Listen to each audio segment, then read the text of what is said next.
তো এরকম চেহারা দিলে প্রথম ধাপটাই বুঝে যাচ্ছি আমি।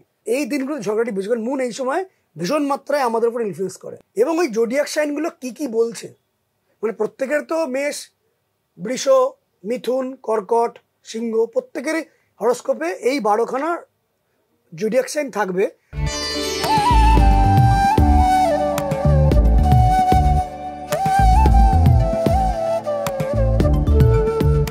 মেষ রাশির ঘর যেটা এরিজ, হরস্কোপে ওপরে যে এরিজের যে জায়গাটা, সেই ঘরে যে প্ল্যানেট থাকবে, এরিজের কাজটাই হচ্ছে স্পন্টেনিয়াস সলভ। এরিজের ঘরে যে প্ল্যানেট থাকবে সেই রিলেটেড সে স্পন্টেনিয়াস সলভ করে দেবে। এরপরের যে জোডিয়াক সাইন সেটা হচ্ছে বৃষ, তার কাজই হচ্ছে ধীরে ধীরে প্রসেস করা, ব্যাংকিং করা, সঞ্চয় করা, ধীরে ধীরে। বৃষের ঘরটাই ওটা, যে প্ল্যানেট থাকবে তেমন তেমন সঞ্চয় হবে। আপনি এখন ব্যাপারটা হয়তো বুঝবেন না, ওর সঙ্গে যখন প্ল্যানেট অ্যাড করবো বুঝতে পারবেন। যেমন ধরুন মার্স অধিকার বলবৎ করে, মার্সকে বলা হয় দেব সেনাপতি। আমাদের কনফিডেন্স, আমাদের এনার্জি, আমাদের অন্যকে নিরাপত্তা দেওয়ার শক্তি, মনের জোর, প্রবল জোর, এগুলো সমস্ত কিন্তু মার্স ইন্ডিকেট করে।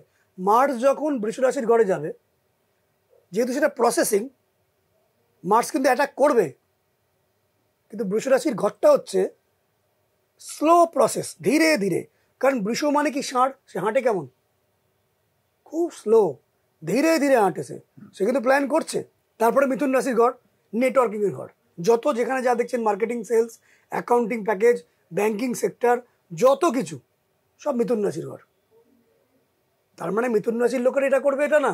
আচ্ছা, যখন মিথুন রাশির সঙ্গে তার কানেক্টেড প্ল্যানেটটা ঢুকবে সেখানে, তখন সেই দিকে সে যাবে। আচ্ছা, মানে ওয়েট করবে না, মিথুন রাশির ঘরটা ওয়েট করবে না। মিথুন রাশির ঘরটা হচ্ছে নেটওয়ার্কিং, কমিউনিকেশন, ব্যাংকিং সেক্টর দেবে, যদি তার হরোস্কোপের ইনকামের কোনো লর্ড ওই ঘরে গিয়ে প্রবেশ করে। আচ্ছা, কর্কট রাশির ঘরটা হচ্ছে আমাদের মায়ের জায়গা, মায়ের মতন কেয়ারিং, ইনটিউশন। সেখানে যখন কোনো শুভ প্ল্যানেট থাকবে কর্কট রাশির ঘরে, তার মধ্যে ইনটিউশন প্রবল হবে। আপনি ভেবে চিন্তা করবেন এটা হবে না তো, দিন দিন বাদে ওটাই হচ্ছে। একটা সিক্স সেন্স দেবে। কর্কট রাশির ঘরে যখন কোনো ভালো প্ল্যানেট বসে থাকবে, সে বুঝতে পারবে এটা হবে না তো, চিন্তা করছে আচ্ছা ওই বাড়িতে কেউ মারা যাবে না তো, 1 মাসের মধ্যে খবর পেলেন মারা গেছে, এই ঘটনা ঘটবে না তো। এটা টেলিপ্যাথি কাজ করবে। কর্কট রাশির ঘরে যদি কোনো শুভ প্ল্যানেট থাকে, অশুভ প্ল্যানেট ননসেন্স তৈরি করবে। অশুভ প্ল্যানেট যদি কর্কট রাশির ঘরে থাকে, সে ননসেন্স, সে কিছুই বোঝে না, তাকে বুঝেও কিছু বুঝবে না, সে তার মাথায় ঢোকেই না। সিংহ রাশির ঘরটা হচ্ছে ট্যাক্সের ঘর, কিছু দাম দিতে হবে। আচ্ছা, এবং রাজকীয় প্ল্যানিং। কন্যা রাশির ঘর হচ্ছে ডেকোরেশনের ঘর। কন্যা রাশির মানুষেরা ডেকোরেশন করবে বলছি না, কন্যা রাশির ঘরটা ওই জন্যই তৈরি হয়েছে। মানে এই ক্যামেরার কাজ হচ্ছে শুধুমাত্র রেকর্ড করা, বাস। এর কাজ খাওয়া নয়, এর কাজ কাউকে খাবার পরিবেশন করা নয়, এর কাজ ওটাই। কন্যা রাশির ঘরটাই হচ্ছে ওখানে যে প্ল্যানেট থাকবে সেটা ডেকোরেট করবে। তুলা রাশির যে ঘরটা সেটা হচ্ছে ফিল করবে, সে খালি ফিল করবে। তাই সেই তুলা রাশির ঘরে যে প্ল্যানেট থাকছে তার কাজই হচ্ছে ফিল করা, অনলি ফিল, কিছু করবে না সে। যেমন ধরুন আপনার পার্সোনাল চ্যানেল আছে, পার্সোনাল চ্যানেলে যারা খুব ভালো কোনো ক্রিয়েটিভ আইডিয়া তৈরি করছে, যারা ফিল করছে যে কীভাবে জিনিসটাকে আমি তৈরি করব, ইমোশনাল টাস্ক তৈরি হবে। বা আপনি হচ্ছে চিন্তা করছেন 9 গোচরে, 9 তার হরস্কোপে তুলাসীর ঘরে কিছু শুভ প্ল্যানেট রয়েছে, তবে সে ফিলটা করছে কি করলে লোকগুলোকে কাঁদাতে পারবো। তার মধ্যে ফিল আসবে আমার ছেলে থাকে কানাডায়, আমার মেয়ে থাকে ব্যাঙ্গালোরে, আমার ছেলে তো ট্যাক্সি চালায়। ওই ট্যাক্সি চালার ছেলেটাই কিন্তু সবাইকে ঠাকুর দেখাচ্ছে। ওই তুলা রাশির ঘরের ফিল, ওই আমার ছেলেই ভালো, ওটাই দরকার, আর ওটার জন্যই তো জন্মেছি, ফিল। তো বৃশ্চিক রাশির ঘরটা হচ্ছে আবার স্রুট প্ল্যানিং, মানে কিভাবে অপোনেন্ট পক্ষকে বুঝতেই দেবো না তাকে ঘিরে ফেলেছি। এই প্ল্যানিংয়ের আমাদের দরকার পড়ে, তবেই না যুদ্ধ তৈরি হয়। মহাভারত যুদ্ধ এমনি হয়নি, তার প্ল্যানিংয়ের দরকার পড়ে। জীবন যুদ্ধে পড়ে, কর্মযুদ্ধে পড়ে, সব জায়গায় পড়ে, কোথাও কোথাও। প্রত্যেকের জীবনেই পড়ছে এমন না, কিন্তু স্রুট প্ল্যানিংয়ের দরকার পড়ে। সেটা বৃশ্চিক রাশির ঘর। তার মানে বৃশ্চিক রাশির মানুষের এরা করছে এটা বলছি না আমি, ওই রাশির ঘরে নির্দিষ্ট কোনো প্ল্যানেট গিয়ে করবে। কি করবে সেটা আমি কিছুক্ষণ বাদে বলছি।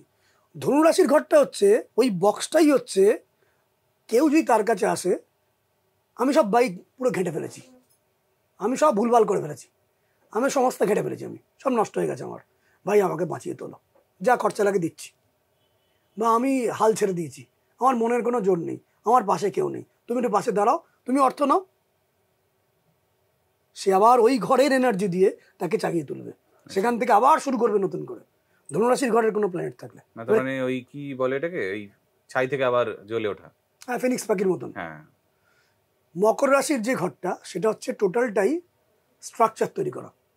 স্ট্রাকচার যেমন এই অনুষ্ঠান হওয়ার আগে আমাদের এখানে তো কেউ আছেন প্রডিউসার, তিনি স্ট্রাকচার করে দেন, চেয়ারটা কোথায় থাকবে, কোথায় টেবিলটা থাকবে, কি বলতে হবে, কি বলতে হবে, কতটুকু বলা উচিত, কতটুকু আইনের মধ্যে, কোনটা বলা উচিত নয়, তিনি স্ট্রাকচার করে দেন।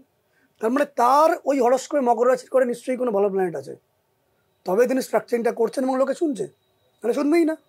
বা শুনলেও যেহেতু সেটা ফলপ্রসূ হচ্ছে না বা কার্যকরী হচ্ছে না, ওটা লং টার্ম চলবে না।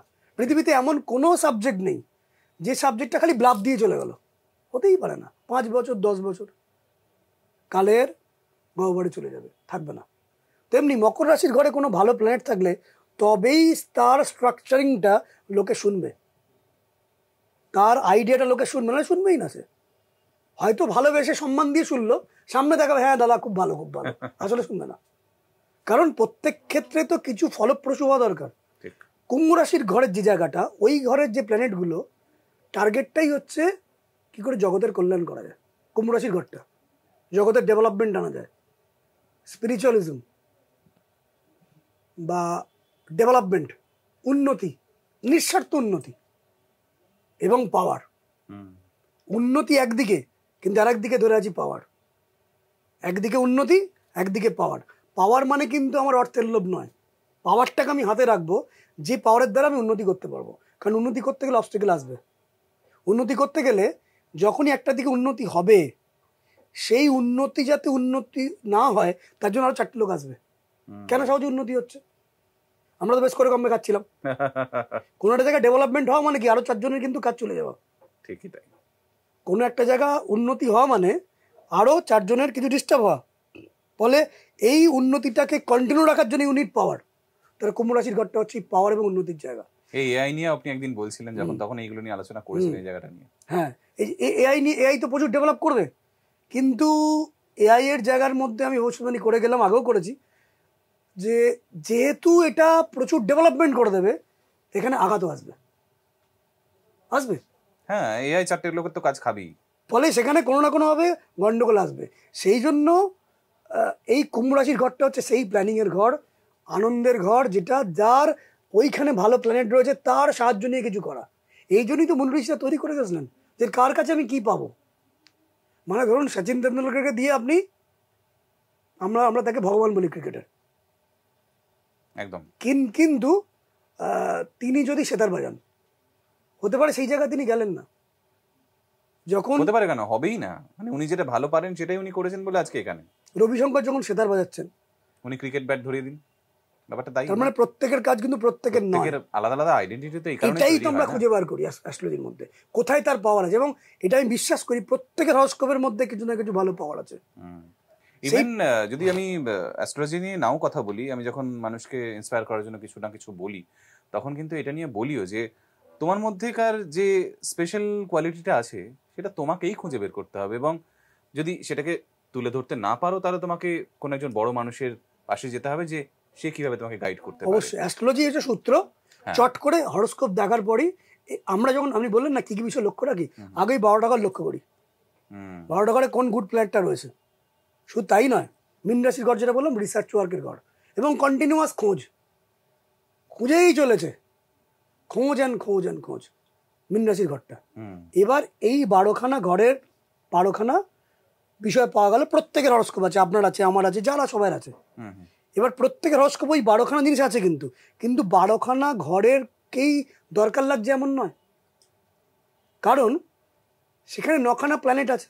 9খানা প্ল্যানেট 9 ধরনের অ্যাট্রিবিউট দেয়। যেমন বলছি, যখন কেউ বলে যে এর ওই কাজটা একদম পুরো ম্যাজিক টাচ, একটা ম্যাজিকের মতন মারলো ছক্কা, একটা ম্যাজিক, মানে যেটা বাস্তবে হওয়া খুব কঠিন, ওই ম্যাজিক ব্যাপারটাই এসছে।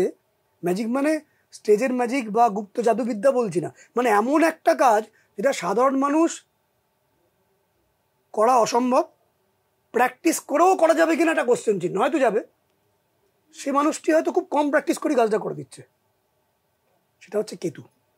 আপনার যেখানে কেতু বসে আছে সেখানে আপনার ম্যাজিক লুকিয়ে আছে, আচ্ছা, ওটা দিয়ে আপনি ম্যাজিক বার করে নেবেন যে রাশিচক্রের যে জায়গায়। এবার ধরুন কেতু বসে আছে কন্যা রাশির ঘরে। কন্যা রাশির ঘরটা আমি কি বলেছিলাম?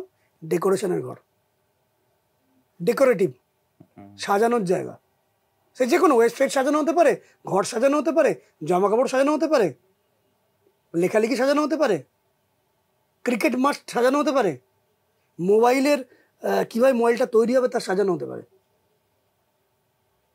তাহলে তার কাজই হচ্ছে সাজানো, ক্রিয়েটিভ পারসন। Creative person. এবার কেতু চলে গেল বৃষ রাশির ঘরে। বৃষ ঘরটা কি? সেভিংসের ঘর, ধীরে ধীরে সঞ্চয় করা, ধীরে ধীরে প্ল্যানিংয়ের জায়গা। যে সমস্ত কাজে ইনস্ট্যান্ট সিদ্ধান্ত নিতে নেই, একটু দেরি, একটু দেখে, একটু ওয়েট করে, স্ট্র্যাটেজিক্যাল। মেনলি যারা বড় বড় অ্যাডমিনিস্ট্রেটিভ পোস্টে রয়েছেন তাদের কিন্তু ম্যাক্সিমাম ক্ষেত্রে কিন্তু বৃষ রাশির ঘরে। এরকম অনেক বিষয় আছে।